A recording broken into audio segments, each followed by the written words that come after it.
entirety of the information is as follows. Source, KTVT, must courtesy. These pictures, courtesy of KTVT, our network news service affiliate in Dallas and the Metroplex. And look at this. It appears to me we have a gray truck. Appears to me it's not a new truck. Appears to me it's going faster than everyone else, and clearly police are chasing it. No clue why, but it's happening, so we're going to watch it. So that's what I know. Let's watch along. We can't listen into the chopper. When we have our own station up there, we can listen to the chopper, but the rules on NNS, which is the network news service, are that you can use their pictures, and they're happy to do that, but we're not allowed to hear their sound in the chopper. So what we're going to do is watch. We're the only ones doing this, so if you want to see it, you got to stay here. And away they go. Don't know what he did. Don't know why they're chasing him.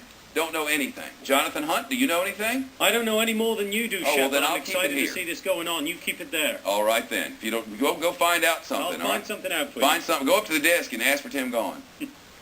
Let's see. The cars move. The truck is moving. It's clearly on an elevated highway, it looks like to me, down there on the side, doesn't it? It looks to be a mixed-use neighborhood. I see another lane over there, which may be a parking lot. Appears to be a parking lot. Know this is in Dallas. I know that it's 2:52 p.m. in Dallas, and I know that there was a stoplight there, and he didn't stop, and he took a right. And now we're following this truck. Don't know what he did. Don't know why they're chasing him. But we do know that they want him to stop, and then he's not going to. We've seen these before, haven't we? They end most often in the same. I used to say they always end with the guy getting caught. And then there was this one in Los Angeles where they drove the truck into the parking lot of one of those parking lots that I believe it was at the Beverly Center, but I'm not sure of that. And they drove it in there, and the guy somehow got away, like changed clothes or something, and sneaked out of the mall. But aside from that one time, in 12 years of car chases, they don't get away. And quite frankly, this guy probably won't either. He's not going at a crazily high speed, which is good. It doesn't appear that there are a lot of pedestrians around, which is also good. What the suspicion is, whether there's one or two people inside. In the case in California, we had a couple who were in there, and that ended successfully. We've talked about he's down on his rims. Is that right? So, yeah. So they've already put out those strips that blow those tires out for them, and it's forcing him, whether or her. I don't want to make any assumptions. To slow down a little bit. There have been a lot of different rules and a lot of different training that have been set up over the last several years in police departments all around the country for situations just like this. There have been some dangerous situations, even some deadly situations with car chases. So they've come up with new procedures and routines to help minimize the risk for both pedestrians, other drivers, for the police, and even for the suspect. So one of the common things they do is they have these strips, essentially like nails in them, that they blow the tires out. And we're going to guess that that's what happened here because he's driving around on his rim. It was interesting earlier in the week when we had a car chase, the guy stopped and got out of the car and then got back in and was trying to drive away, and his tires were blown out, so that didn't last very long. We're just starting to get some information about why police are chasing this truck. It started out apparently as a carjacking, so I'm going to presume here that he is not in his own vehicle, but this is a truck that was stolen. And police obviously making pursuit through a residential area now, but fairly slow speed pursuit, given the fact that the back tire, at least that we saw, was blown out here. We were talking earlier about the kind of training that they get, and they always have to do a risk assessment. It will depend on exactly what he's accused of, whether there was violence involved. If this was a carjacking, it automatically would escalate the situation. They want to take this guy in. But as I said, they also want to minimize the risk here. They're in an area that's a little less crowded. What we've seen before is, many of these highway chases, people are weaving in and out of traffic. They're on a narrow street. The guy doesn't seem to be bothered by the fact that he doesn't have a tire. Dylan Radigan is going to be coming up next with the Dylan Radigan Show. We're going to continue to follow this, but apparently they have a carjacker inside that silver truck, are following him at a low rate of speed through Dallas, and we will keep you posted. That's going to do it for me. I'm Chris Jansing. Dylan Radigan is up next. It's our understanding that this began now, I knew I'd get information, as a routine traffic stop of a suspected felon. We're not altogether sure about that, but I can tell you that the officers at the scene suspected that this stop was of a felon. Now, in some jurisdictions, it would matter whether that felon is violent or not. In some jurisdictions, it would matter if the felony happened recently. Like if he had just committed a violent felony, then, you know, you're going to be on him PDQ. But Dallas police now confirm that this is a stolen vehicle. All right, so, you know, a stolen vehicle. What we don't know is what else this guy is thought to have done. Sometimes they're running, hoping they can get away. Sometimes they're just driving and having one last smoke, you know? And I don't know what this is, but he's going pretty slowly. He doesn't appear to be acting too erratically, and it might be that he's just not quite ready to go to jail just yet. But the thing about the chase is, if you do this, you're committing more crimes now. So the list of what they can get you for grows longer as this chase continues. And it's not a wise thing to do. You're going to jail. I mean, it's not as if the guy, or worse. Now these pictures from KDFW, Fox 4 in the Dallas area, and from here we can listen to Chopper. That's the great thing about having the KDFW Chopper, is that we can listen in. And numerous Dallas police officers in chase. He has been going through several side roads, ran numerous stop signs, hasn't hit anybody that I've seen so far. We've been up over it for about 15 minutes here. Hasn't hit anybody so far that I've seen. Has been driving pretty erratic. You never know what these people are going to do in this type of scene here. Or this well, I mean, erratic, I guess, you know, it's all in the eyes of the beholder. You know, whenever anybody's driving like it's very dangerous. They're trying to get away from the police. There's no telling. You can see it just... You saw that? Those are those bumps in the street, slow down bumps. There's no telling what he might do, what kind of crazy antics he might take here. That's true. You just never know. You can see now, this is obviously This is obviously a residential neighborhood. What you're hearing is the guy in the chopper from our station, Fox 4 in Dallas. We love Fox 4, and we thank you for the pictures and all your information all year round. But this particular one, he's speaking with his station and giving information back and forth. They might do a quick news cut in at some point or something. But mostly he's just wandering along and watching, and then he'll narrate as time permits. So this is live in Dallas, Texas, and streaming live on FoxNews.com. So if you're listening to us on Sirius or XM, or you want to go to the computer, or you realize Your World with Neil Cavuto is coming up, and we're going to get away from this, and you want to watch it, you can watch it, but you have to watch Neil Cavuto too. So you got to do two things at once. If you want to watch this, you got to go to FoxNews.com, watch it live streaming, and at the same time watch Your World with Neil Cavuto. I don't know what's going to happen here, but I assure you this: whatever happens, no matter what it is, we'll report it tonight on the Fox Report with me. So I'll see you tonight, 7 Eastern, 6 p.m. in Oxford. Until then, Your World with Neil Cavuto starts right now. Truck right there. It's rush hour right now, which means obviously you're not going anywhere. Rush hour in Dallas. This is a chase, folks. It's a slow chase because there's a lot of cars in the way. Police are on the tail of this silver pickup truck. It's stolen. This started out as a carjacking. The person in this pickup truck thought about giving up. They got out, hopped right back in, and told the police, basically, you're going to have to get me. And that's what they're trying to do right now. It is 3 o'clock in the afternoon in Dallas, and this person in the pickup truck is in a pickle right now. You may have, we caught this live just in time. Mike Brooks is to my right. He gets us through these things. Mike, this is a bad time for a bad guy to try to get away. It sure is, and apparently, Rochelle, a couple of the tires, at least 2 of the tires are blown out. To rush hour traffic, it looks like he or she, it looks like, I think it's a male, is going to get stuck in the traffic. It usually is you guys that try to do this. It is, but we know earlier in the week we had 2 chases in one day, and the guy went to get out, and he got back in the car, and he took off again after firing at police. Yes. And he was with a woman. Fair so enough. he Point had taken. The Bonnie and Clyde of car chases. But this guy, don't know if he's armed or not, but again, you always have to go on the assumption somebody with a carjacking a lot of times are armed and dangerous because you don't know why did they carjack this vehicle. It's to get away from try to steal a truck, but then things didn't go too well. So now in this traffic, and we got another car coming in on his right, and well, that car got out of the way, almost had him boxed in, but But And certainly you want civilians to get out of the way. absolutely, and these things are very, very dangerous.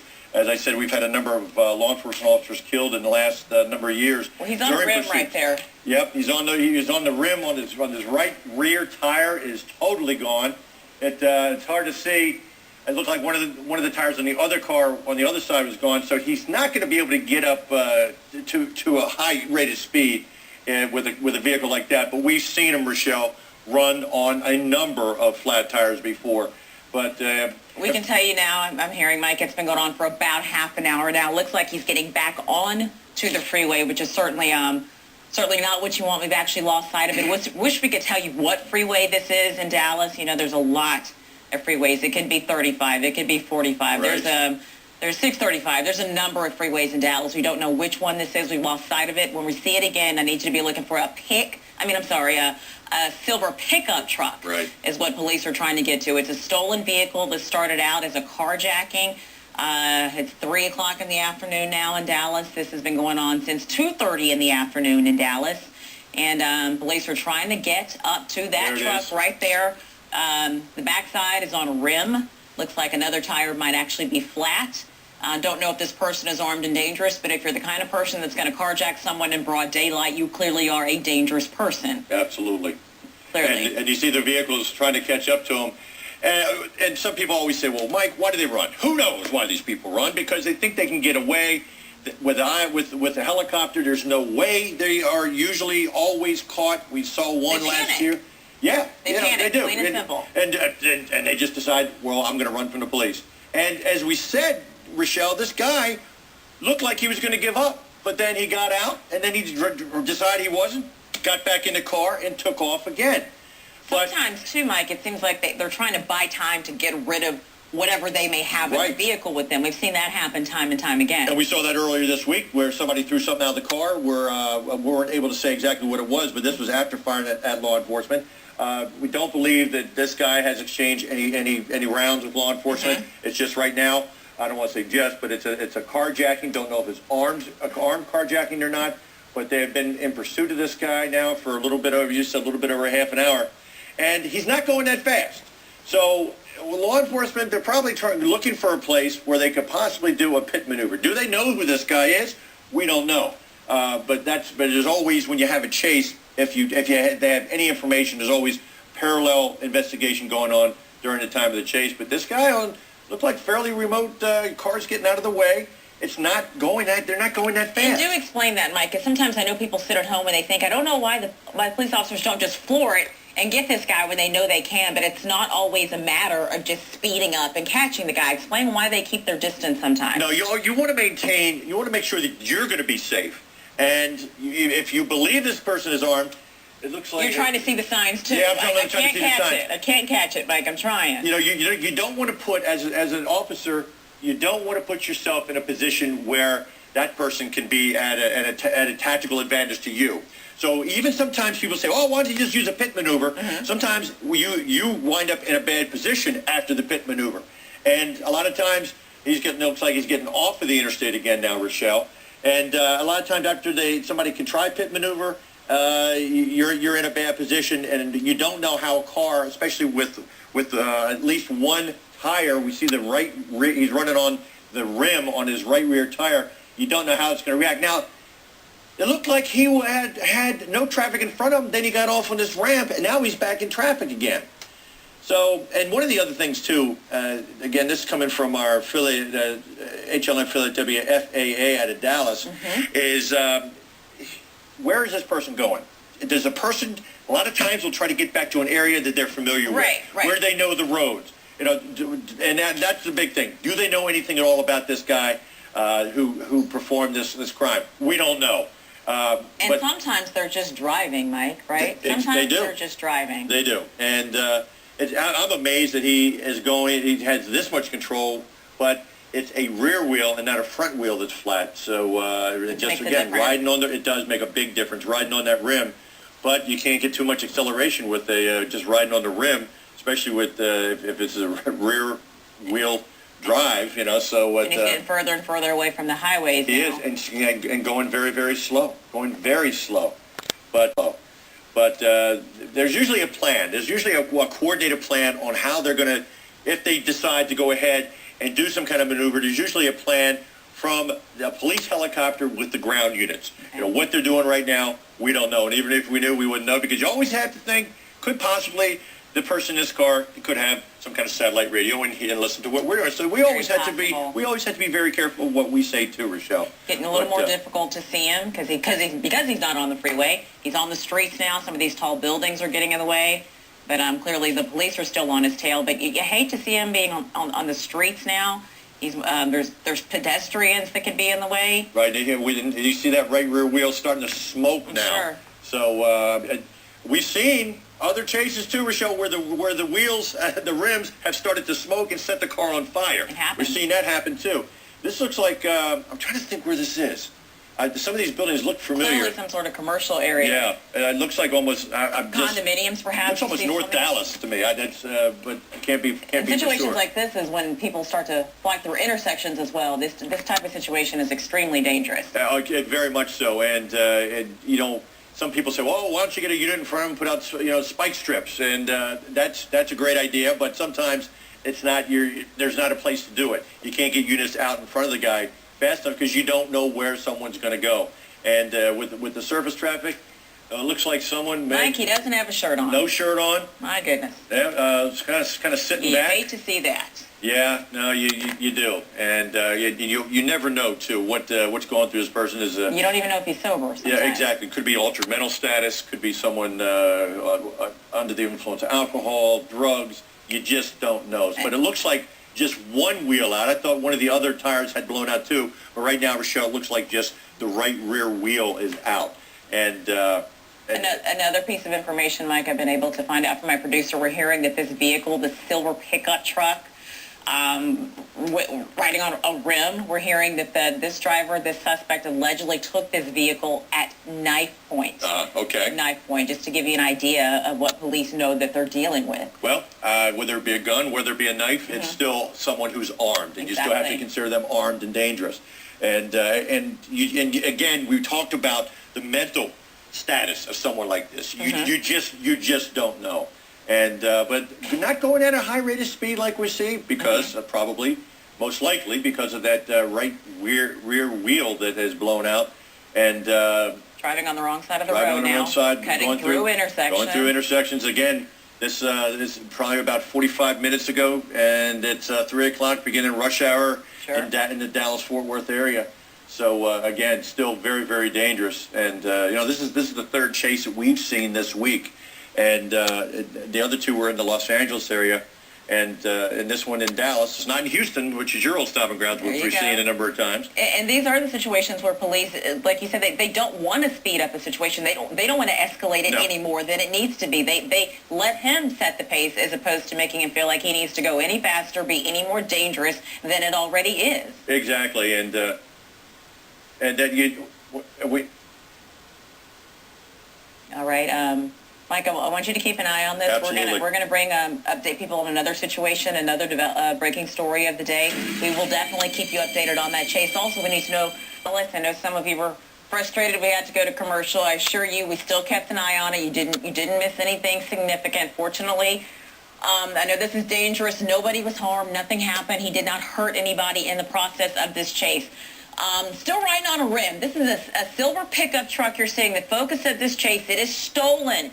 What we're hearing is that the person driving this truck, this suspect, allegedly took this truck at knife point about 45 minutes ago. It is 3:15 in the afternoon, local time in Dallas, riding on this rim. At times it has been smoking. He was on the freeway for a while, took off on the surface streets, flew through some intersections, caused some really dangerous, close situations. A law enforcement analyst, Mike Brooks, is walking us through this. Yeah, he was on I-75, apparently on I-75 southbound, and then he got off and he was on Cedar Springs. Now, I can't tell exactly what street he's on now, but he has worn that right rear tire down to nothing. Yes. He's going to be riding on the axle here if he keeps this up, and we saw it We saw it smoking. Now you see the officer still kind of just tailing along. There's no reason to agitate him anymore. There's no reason to push the incident. Let the incident play out as long as he's not making any kind of threat. We haven't seen him hit any other vehicles like we see sometimes. People busting through intersections, hitting other cars, but still very, very dangerous. We saw he just went through a red light there at that particular intersection, and you see that smoking. You see that smoke coming off that.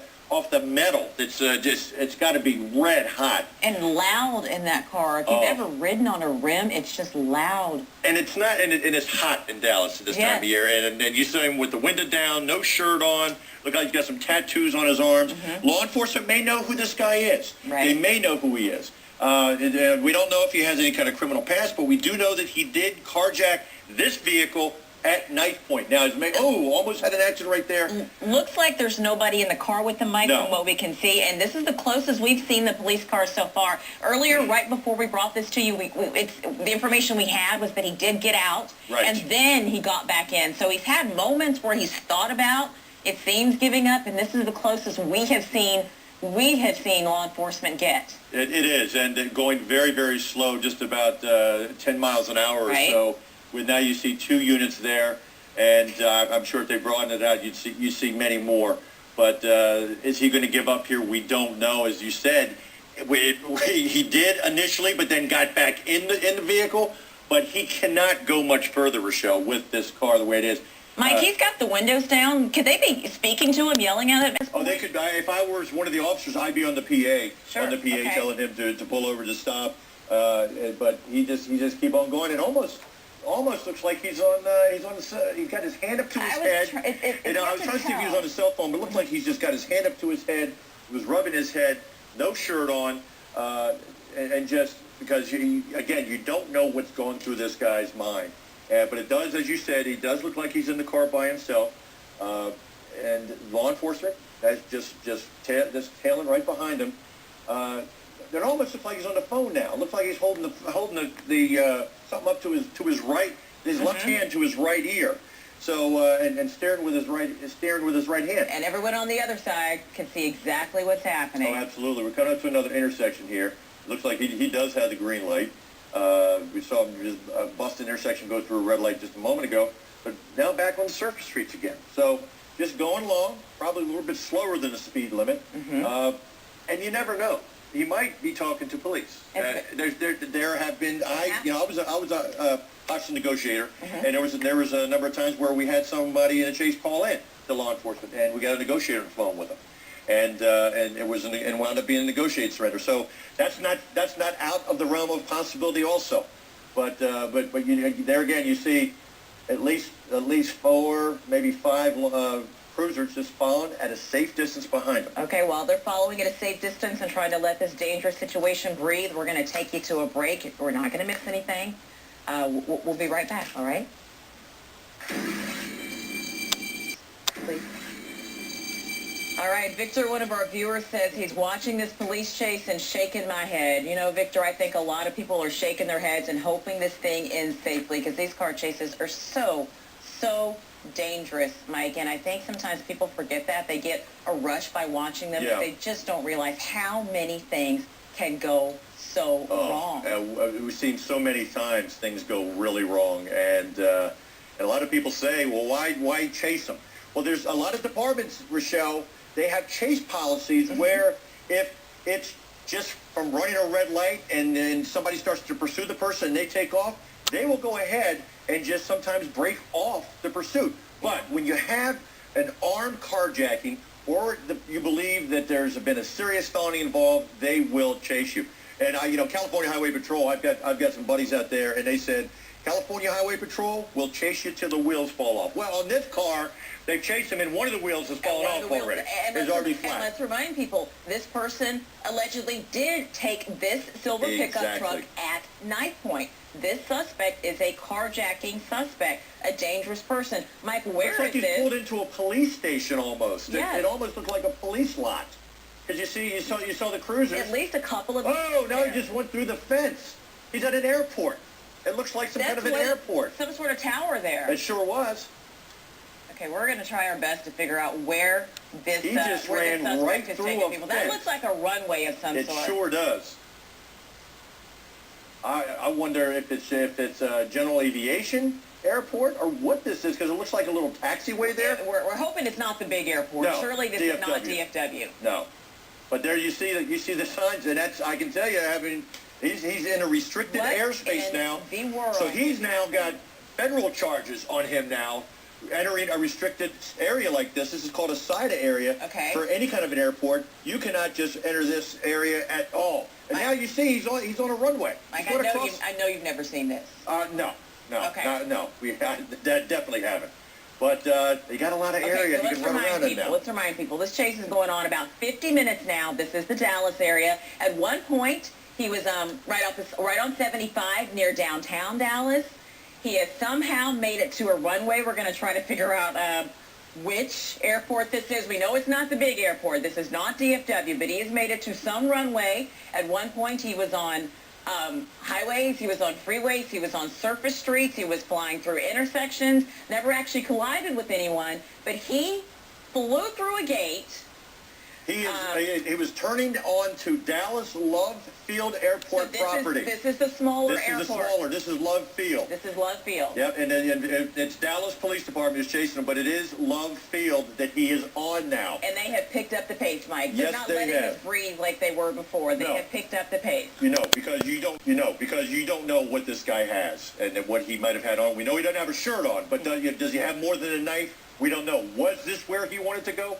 These are all questions that law enforcement is asking himself now, and now he's going to have the federal authorities to answer to because he went into this area of an airport. So Dallas Love Field, and they're not going to. I can't see them letting him go too much further, Rochelle. I think we're going to see a resolution one way or the other here shortly. And clearly, all air traffic in and out of Love Field in Dallas is shut down. Right. Look, you see aircraft. You see aircraft right there. And there's a red pickup in front of him who's trying to run interference with them.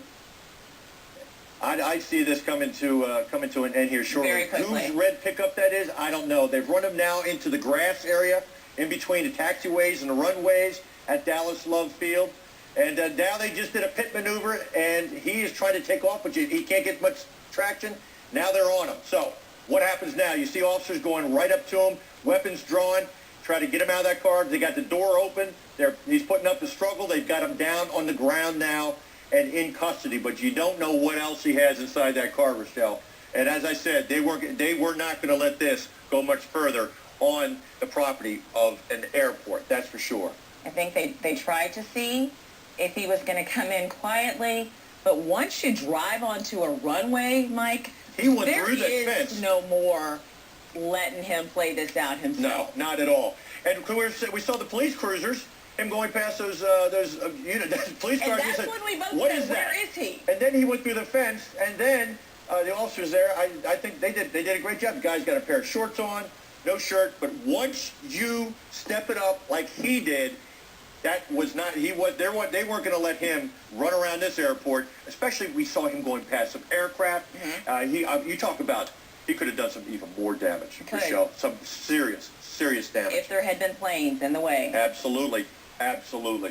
And you do have to wonder if this is where he was possibly headed the entire time. Don't know, but if you look at that area, the two main airports in Dallas are DFW, Dallas-Fort Worth, and Dallas Love Field. And here we see at the end here, that red pickup truck, probably some law enforcement official that was not going to let him get any further, ran him off into the grass, and then we saw a cruiser coming at a pretty good clip and hit him and performed the perfect pit maneuver right there, caught him on the rear quarter panel, spun him around with that right tire with no right wheel at all. There's nowhere he was going to go. They boxed him in, and officers drew their weapons and came up and took him into custody. Good job by all these officers involved, and the bottom line is no officers were injured, no citizens were injured, and everybody gets to go home at the end of this tour. But this perp is now in custody, and he probably faced armed carjacking and eluding and some other charges, but now he brought it to another level. He stepped it up a whole nother level when he crashed through that fence,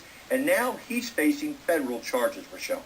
Have you ever in your life, and you've covered hundreds of chases, Oh, yeah. and parts of chases, ever seen a suspect bust through a gate at an airport, Mike? No, this is And the not first. just any airport. I mean, no, this is not DFW, but Dallas Love Airport has hundreds of flights that come in and out every day. This is not some small municipal airport. No, it's Dallas not. Love Airport is a big airport. It really This is. is home to Southwest Airlines. This is a big airport. Absolutely, and that's why when he got it, when I found out, when I got the message it was Dallas Love Field, I'm like, no, this isn't going much further. I can guarantee you that it's not going to go much further. But the Dallas Police Department doing the right thing, keeping their distance, letting it play out. But then he stepped it up another notch. And Mike, I want to ask you something. There's something that just occurred to me as I saw this red truck during the break. There was a moment when we saw a red truck fly right past the chase, Yeah. and we wondered if it was a civilian who was maybe interfering that wasn't supposed to be doing something. I wonder if it was this red truck It almost trying looked to like get it. ahead of the scene. It almost looked like it was. Trying to get ahead Yeah, of the scene. exactly. And you see, one of the cruisers was either he or one of the cruisers during the pit maneuver knocked out one of the directional series when you're going along the taxiways and runways. It tells you where, basically the street signs for an airport. So he was right. We saw him go right across the end of one of the runways. And he was on one of the taxiways when they forced him into the grass and did that picture-perfect pit maneuver. One of the more dramatic endings we've ever seen to a chase at Dallas Love Field.